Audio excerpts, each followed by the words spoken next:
picking up with I'll run them over. So Barsad says, you need have good cards, sir, meaning a good hand of cards.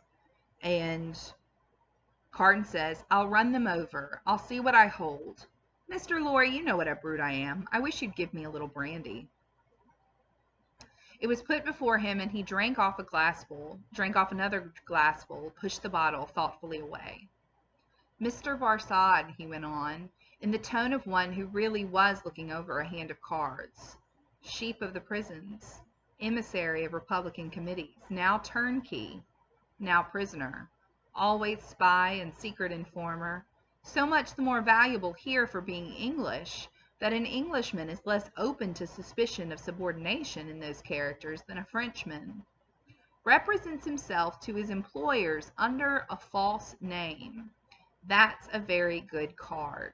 So the first card that Carton has in his hand of cards is that John Barsad is going by a false name. His name isn't actually John Barsad. And in this time of great suspicion of everyone, going by a false identity would definitely make him suspicious. Mr. Barsad, now in the employ of the Republican French government, was formerly in the employ of the aristocratic English government, the enemy of France and freedom. That's an excellent card.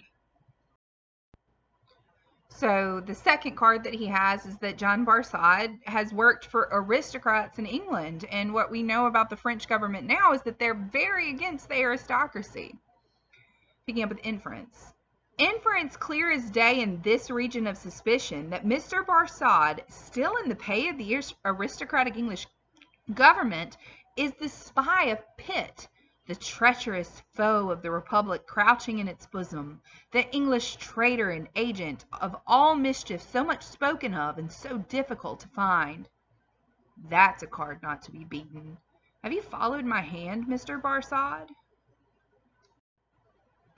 So the third card that he has, his biggest card, is that he can make it spin and sound like John Barsad is actually a spy under the direct orders of William Pitt, who was the British Prime Minister at the time and who was working to undermine the French Revolution during this time period. So his three cards so far are that Barsad is not his real name, which makes him suspicious. He has worked as a spy for the English aristocracy before, which makes him suspicious. And it can be spun that he's still working as a spy for the British government under William Pitt, who the Republic of France during this time really, really hated. So Carton can really put a lot of damaging information out there about John Barsad. So he says, have you followed my hand, Mr. Barsad?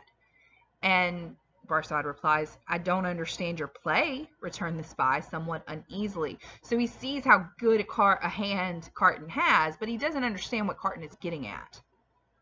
I play my ace, denunciation of Barsad to the nearest section committee. Look over your hand, Mr. Barsad, and see what you have. Don't hurry. So his ace, his final card, the biggest one, is that all he's really got to do is go to the nearest section committee and say, that guy over there is an enemy to France. And nothing's going to stop Barsad's arrest. It's that easy to get someone arrested during this time. So he tells Barsad, look over and see what you've got. He drew the bottle near, poured out another glassful of brandy, and drank it off. He saw that the spy was fearful of his drinking himself into a fit state for the immediate denunciation of him. Seeing it, he poured out and drank another glassful. So here, Carton's drunkenness, the fact that he is drinking liquor, is making Barsad nervous, because drunk people tend to just act without thinking. Look over your hand carefully, Mr. Barsad. Take your time. It was a poorer hand than he suspected. Mr. Barsad saw losing cards in it that Sidney Carton knew nothing of. Thrown out of his honorable employment in England through too much unsuccessful hard swearing there, not because he was not wanted there. Our English reasons for vaunting our superiority to secrecy and spies are of very modern date. He knew that he had crossed the Channel and accepted service in France, first as a tempter and an eavesdropper among his own countrymen there, gradually as a tempter and an eavesdropper among natives. He knew that under the overthrown government he had been a spy upon Saint Antoine and Defarge's wine shop. He had received from the watchful police such heads of information concerning Dr. Manette's imprisonment, released in history, as should serve him for the introduction to familiar conversation with the Defarges, and tried them on Madame Defarge, and had broken down with them signally. So he sees cards that even Carton doesn't know. He knows that he once spied on the Defarges, who are now really big, high up in the revolutionary government. And so he sees how dangerous and precarious his situation is. He always remembered with fear and trembling that the terrible woman had knitted when he talked with her, and had looked ominously at him as her fingers moved. He had since seen her in the section of Saint Antoine over and over again produce her knitted registers and denounce people whose lives the guillotine then surely swallowed up. He knew, as everyone employed as he was did, that he was never safe, that flight was impossible, that he was tied fast under the shadow of the axe, and that in spite of his utmost tergiversation and treachery in furtherance of the reigning terror, a word might bring it down upon him. Once denounced, and on such grave grounds as had just now been suggested to his mind, he foresaw that the dreadful woman of whose unrelenting character he had seen many proofs would produce against him that fatal register, and would quash his last chance of life. Besides that, all secret men are men soon terrified. Here were surely cards enough of one black suit to justify the holder in growing rather livid as he turned them over. "You scarcely seem to like your hand," said Sidney, with the greatest composure.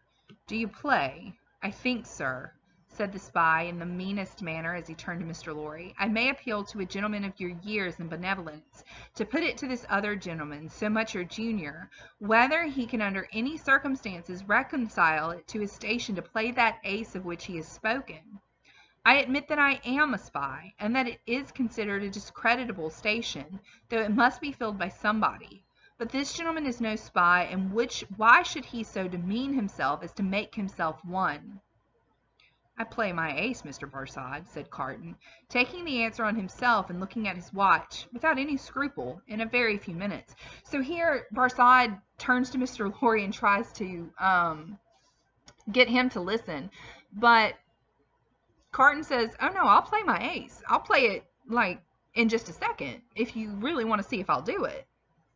Picking up what I should have hoped, gentlemen both," said the spy, always striving to hook Mr. Lorry into the discussion, "that your respect for my sister—" "I could not better testify my respect for your sister than by finally relieving her of her brother," said Sidney Carton. So John Barsad tries to play the, "If you really care for Miss Pross, then you wouldn't do this to me." And Sidney Carton goes, "You're a horrible brother. Of course I'd do it, just to get rid of you so she wouldn't have to think of you anymore."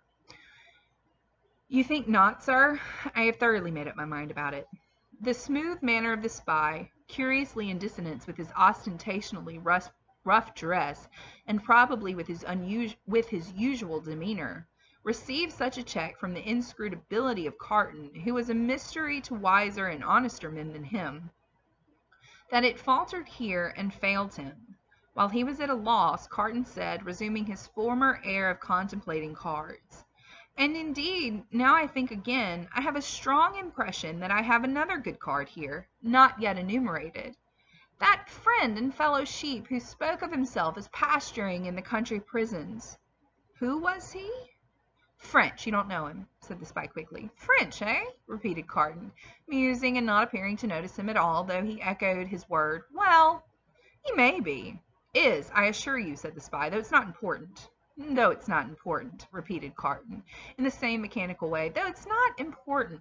No, it's not important. No, yet I know the face. I think not. I am sure not. It can't be," said the spy.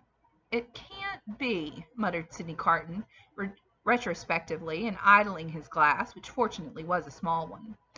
"Can't be. Spoke good French, yet like a foreigner, I thought." "Provincial," said the spy. "No, foreign.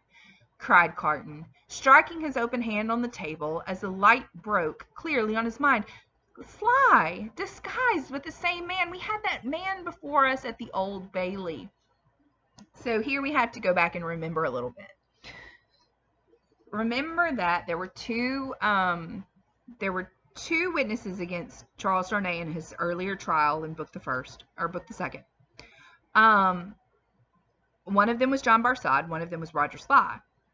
Later in that book, in the chapter where we find out what Jerry Cruncher does as his night job, we find out that Roger Sly is dead. There's a funeral for him. He's died. But that night, when Jerry Cruncher goes to dig up that grave, the casket is empty. So we find out that Roger Sly obviously didn't die, and he is still working with John Barsad in France at this point.